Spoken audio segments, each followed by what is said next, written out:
Hey, what's up, everyone? It's YouTube.com. Dope interview. Motown recording artist.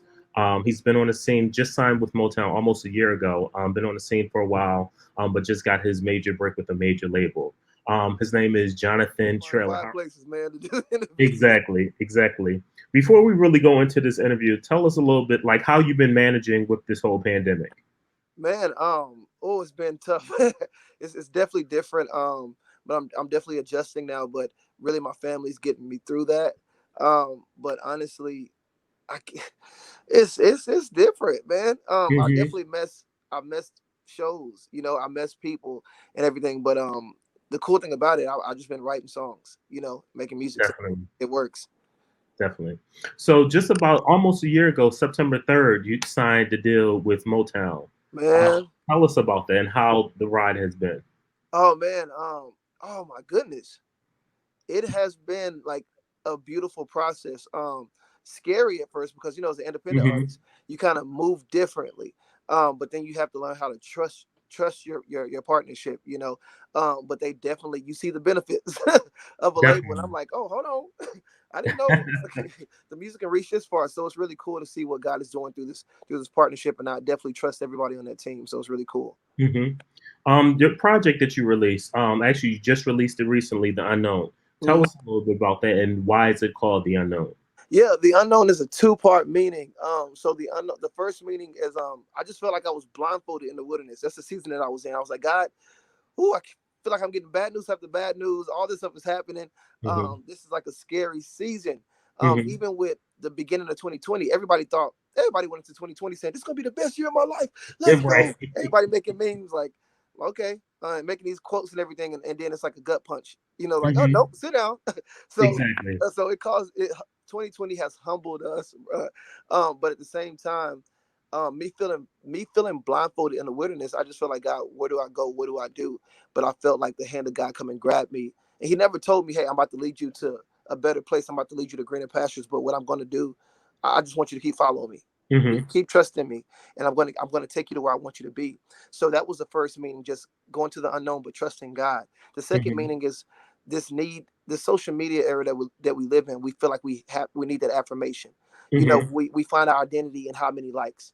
We find our identity in who praises and celebrates the talent. But even with this pandemic, I'm not singing on any stages like that. Yeah. And it was one point where I was just finding my identity in the hand claps and praises of people. Like he can sing, he can dance, he can do all this stuff. But what happens when I I can't do that anymore? So right Hmm. now, God is restoring my sonship and reminding me, hey, I still love you even if you couldn't sing or dance. I love you beyond the talent that I gave you and the gifts that I Hmm. gave you. So me saying, you know what, I don't. All I need is that affirmation from God. That's all I need. All I need to know is that you love me, and that's good enough for me. So two-part meaning. So before we get more in depth with this interview, tell us a little bit about who you are, where you came from, and all that good stuff. Because again, you're a new signed artist. Uh-huh. Yeah. I read over your bio. You've been doing music for a while, but you're a new signed artist. So give us a little bit of background of who you are. Right. Yeah. Well, of course, my name's Jonathan Traylor. Just turned 30, August 17th. Um, Oh, and happy birthday! right, right. Appreciate it. I'm a husband. My wife's name is Ryan. I have two baby girls, Charlie Gray and Blake Michelle. Just a big family, man. I'm a lover of Jesus Christ. But I really love music. I love making music, but I never want to make music that was just nice and to sound good. It sounds Mhm. this sounds good. This is cool. This is dope.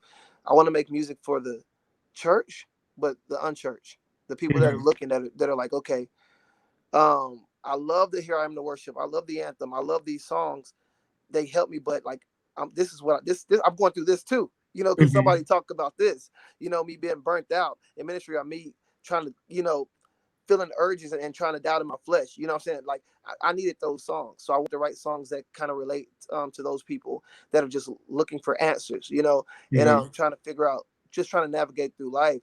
But I remember being young, like this wasn't in my plans. Like I didn't know I would be signed to a major label. I didn't know that I would be singing. I didn't know none of this stuff. I just wanted to play basketball. I wanted to dance and just be young. And I remember we had a choir at one point, and it kind of dwindled down, and my mom was like, we need tenors. was like, I ain't trying to sing. I'm not trying to be in the choir. That's not me. But my mom is one of those, if there's a need, fill it. So I end up singing in the choir, man, and then singing in school and everything. And that pushes what, I needed to have my career. And then I remember we didn't have musicians at the time. They Mm-hmm. transitioned out. And there was an empty piano there. And I was like, God, I want to play for my church. Teacher, because we were singing to tracks at the time. And once the Mm-hmm. track is over, you done. You're You know. done. So I was like, God, teach me this instrument. And I remember having one of my mentors pray over me. And I anointed my fingers with oil, I anointed my tongue, I anointed my ears. And I was like, God, teach me this instrument. And at the end of the day, I went to this piano and I put in Fred Hammond, Clean Heart. And I started Mm-hmm. picking out the notes. And of course, I wasn't a beast in the beginning, but God developed the gift really fast, man. And it's like my church was immediately like, okay, we're gonna play this Sunday. I'm like, I just learned. I just learned how to play this instrument, but I started writing songs for the church, and we started singing them, and then the rest is history, man. Mm-hmm. So you're also a triple threat. Not only are you a artist, you're a musician, you're also a dancer. Tell us a little bit about how all that Oh man, come together. oh my goodness. So I just really, I'm real big on the arts.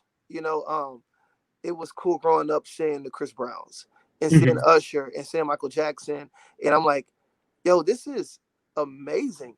But I didn't see that in the Christian realm. Mm-hmm. In the Christian industry, I was like, okay, why can't we do this? Because I want to sing now. I'm at this point where I want to sing, I want to dance, but like, is there a place for me?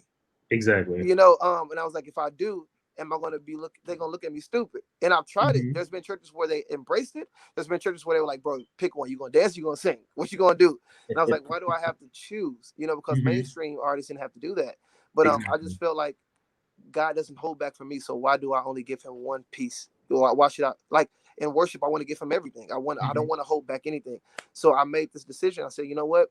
I'm gonna dance. I'm gonna go crazy. And it was cool to have people like, I know Kirk Franklin isn't like a dancer Dan. He's not pop locking everything and the Yeah. Cal Trippers, but it was cool to go to their concerts and they're really expressive. You know what I'm saying?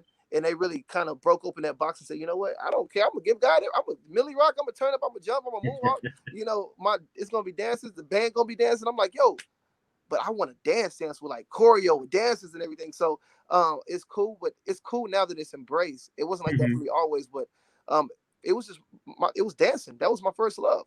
But I remember one of my friends said, "Man, if you find a way to incorporate that into singing, and Mm-hmm. bro, it's a wrap." I was like, you know what? Let's try it, and I'm not going back, fam. I'm gonna get back. Definitely. When you come to the concerts, we all turning up.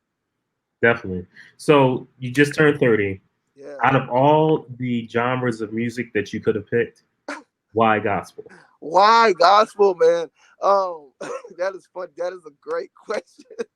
But I'm like, because I write love songs to my wife, and Mm-hmm. that writing comes natural for me. Like I love writing music, um, but I just feel like my life, I have seen God's faithfulness in my life. He's always come through for me. So it's kind of that, you know what, God, I just want my whole life to be dedicated to showing you how thankful and grateful I am. So Mm-hmm. like, I want the music to just leak out with gratitude. You know what I'm saying? Like, so that's why I chose that realm. And it wasn't even just gospel in the beginning. I just wanted to put out positivity. It was so much Mm-hmm. music out there that was like tearing down and making people want to fight each other and everything. And I mean, honestly, music is the only thing that doesn't need permission from your mind to get it to your spirit.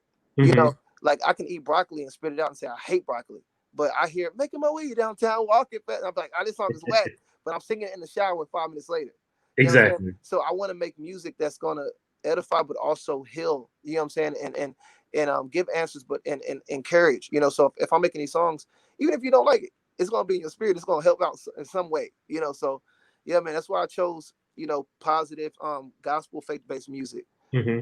Yeah. So let's talk about one of the songs that you recently done. What you about to You say, Get the Kel? Glory. Almost 2 million streams. Glory to Tell us God. about that. Come on, fam. Oh, you get the glory just came out of that. Oh, I remember. I remember writing that song. I had got a phone call from my friend, and this is after I was already getting like bad news after bad news, and like trying to figure out, God, what's next? You know, um, I remember going to the piano, and I got a phone call from my friend. He said, "Man, my mom got diagnosed with cancer." Wow. And I'm like, bruh, like it's like that thing that makes you just be like, what else can go wrong? Hmm. You know? And and I'm studying, I go to Matthew, I'm studying, and Jesus, he's in the garden, he knows he's about to be crucified for the sins of this world, you know, and he says, God, if at all possible, let this cup of suffering pass from me. Hmm. And in that moment, you see the humanity of Jesus. He's like, God, if there's a plan B or plan C, come on. Like, if at all possible, let this cup of suffering, I don't want to go through this. But he ends up saying, God, not my will, but your will be done. And Hmm. I was like, yo, that's, I identify with that because I ask God, Lord, let your will be done. But sometimes I'm praying, God, really let my will be done. Like I really want it to happen how I want it to happen. But he's like, Hmm. no, I got to make you go through some uncomfortable things and some things that you Exactly. don't like to get you to where I want you to be to bring me glory. And I remember getting on the piano and I'm thinking of all the things, all the phone calls I received, all the news I've got, all the hardships I was going through. And I just started playing these chord progressions and I'm crying. And my wife is at the table with the kids. She's like, dinner's ready. And she looks at me and I'm just bawling. And she's like, you know what? She identifies like this is a special moment. God is doing something. So she allows me to Hmm. finish the song. And I'm singing, Lord, you get the glory from this. No matter what I have to go through, you get the glory from this. And then all of a sudden, well, not all of a sudden, because it's been happening, but a lot of the injustices start popping Hmm. more. You start seeing all this craziness happen. You know, if you get on social media for a couple of minutes, you can low key get a little depressed. You're like, God, come Literally. get us. But I start seeing all this stuff, and I'm bawling as a black man, as a Christian, as a believer, as a husband. I'm like, I'm feeling all the emotions, and I'm like, God, help my perspective be, God. Like you're going to get the glory from this. No matter Hmm. the persecution, the tribulations, the hardships, the afflictions, Lord, you're going to get the glory from it. So I remember writing that song out of just that broken place, God. Let your will be done. And I didn't know that it would be helping whoo, a lot of people out. Man, I just got a message this morning. Somebody sent me a video this morning. I believe the couple got hit by a drunk driver, and the Wow. baby girl was in the seat, and the car it went into a lake and it sank, and they're about to take their daughter, their baby girl. She's they sent me a video. She's strapped up with all these tubes and everything, and they're about to Wow. take off for life support Friday. And Wow. the mother, I believe, I don't know if that's a mother, but she's listening to the song "You Get the Glory" and singing it over this baby while she's holding this baby, just plugged up with all these tubes. And I'm like, God, Lord, let that be our prayer, even as hard as it is. I'm Hmm. about to cry right now, but seeing something like that, and someone still saying, "Lord, you get the glory from it, God." That's strength to me. That shows so much strength and so much devotion and faith to God. But yeah, I thank God that song is helping so many people right now. Definitely. So the unknown project is 11 songs in a project. From start to finish, what do you want people to get from the project? Woo, man, I just want their their hope in Christ to be restored, and their Hmm. hope and their trust. I want their trust to be restored and their trust in His words. Because honestly, man, it was a point where I was like, God, I know you said this, and I've been singing this. Hmm. But are you really that God? Like, are you really about that action? Or do you really? Are you really the God that we've been singing about? Reading, I seen you move. You move the mountains. Waymaker, miracle. I love these songs. I love them. Hmm. But God, are you really that God? But He's been showing Himself in this season strong, man. He's like, yeah, even though you are going through this, I'm still God. I still sit on the throne. I'm still sovereign. I know exactly what I'm doing. I know what's best for you. I'm going to get the glory. I'm in control. You can trust me. I promise you. And I've kind of just let my hands off things because as a man, you know, as soon as you see things falling apart or broken, you try to pull up your sleeves quick and try to fix things. And Hmm. no, you can't. You can't fix this. Like you can't Exactly. pull back and let me take control. So I really pray that as people listen to these songs, that their trust is renewed and restored in Christ, and they take their hands off of things and say, "God, I Mhm. surrender, and let Your will be done." So, yeah, man. Definitely. How can people stay in contact with you? Yeah. So you can follow me on Instagram, Jonathan Traylor. Um, thank God for that blue check mark now. Don't look for That's always a nothing good else. thing. Look for the blue check mark, Jonathan Traylor, JonathanTraylor. Jonathan Traylor. You can follow me on Facebook at Jonathan Traylor. um, Twitter, J Traylor Music. And then if you want merch, if you want to kind of keep up with me, get the newsletters and everything, go to my website, jonathantraylormusic.com.